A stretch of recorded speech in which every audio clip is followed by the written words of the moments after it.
మీనరాశి వారికి ఈ వారంలో శ్రమకు తగిన ఫలితం దక్కే అవకాశం ఉందా అండి? విశేషంగా ఉంది. ప్రధానంగా 3 గ్రహాలు సహకరిస్తున్నాయి. ఆ 3 గ్రహాలు ఏంటో తెలుసుకోవాలి. ముఖ్యంగా 6వ రాశిలో కేతు కానీ 6వ రాశిలో రాహు కానీ ఉంటే వాళ్ళు ఇచ్చే విజయం పరిపూర్ణంగా ఉంటుంది.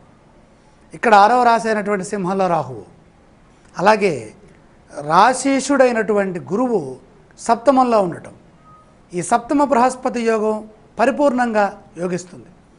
12 సంవత్సరాలకి ఒకసారే వస్తుంది. ఇది ఈ సంవత్సరం అంతా ఉంటుంది మీనరాశి వాళ్ళకి. అలాగే ఈ నెలలో ఎక్కువగా భాగ్యరాశి అయినటువంటి వృశ్చికంలో శుక్ర సంచారం జరుగుతుంది. ఈ శుక్రుడు 9వ రాశి అవటం వల్ల పరిపూర్ణమైన విజయాన్ని ఇస్తున్నారు. అంటే 3 గ్రహాలు బలంగా యోగిస్తున్నాయి.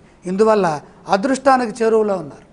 ఏ పని చేసినా, ఏది మాట్లాడినా, ఏది ఆలోచించినా అది విజయం వైపు పయనిస్తూ ఉంటుంది. శ్రమకు తగ్గ ప్రతిఫలం ఉన్నది. ఈ శ్రమకు తగ్గ ప్రతిఫలంలో ఎవరో వచ్చి మనని పొగుడుతారని చూడకుండా మన ధర్మాన్ని మనం నిర్వర్తించడం చాలా మంచిది. ప్రతి పని శ్రద్ధతో చేయండి. త్వరలోనే ఆశించిన ఫలితం ఉన్నది. పట్టుదలే విజయానికి మూలం. ఆర్థిక స్థితి గతం కంటే అద్భుతంగా ఉన్నది, శుభప్రదంగా ఉన్నది. సమయానికి సహాయం అందుతుంది. పెద్దల సూచనలతో ప్రశంసలు లభిస్తాయి. ఆస్తి వృద్ధి చెందుతుంది. గౌరవప్రదమైన జీవితాన్ని కొనసాగిస్తారు. ఆశించిన ఫలం రావాలంటే శ్రద్ధతో పాటు ఏకాగ్రతతో సకాలంలో నిర్ణయాలు తీసుకోవడం చాలా మంచిది.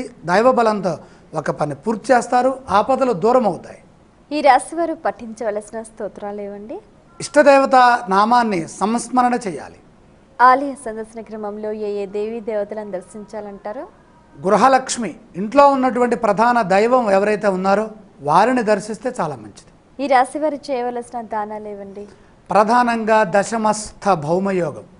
ఈ రాజ్య కేంద్రంలో ఉన్నటువంటి కుజుడు అల్లకల్లోలాలు సృష్టించే స్థితి ఉంటుంది కాబట్టి ఆ విపరీత ఫలితాల నుంచి బయటపడాలంటే కుజప్రీతిగా కందులు దానం చేయండి, లేదా కుజ దర్శనం చేయండి.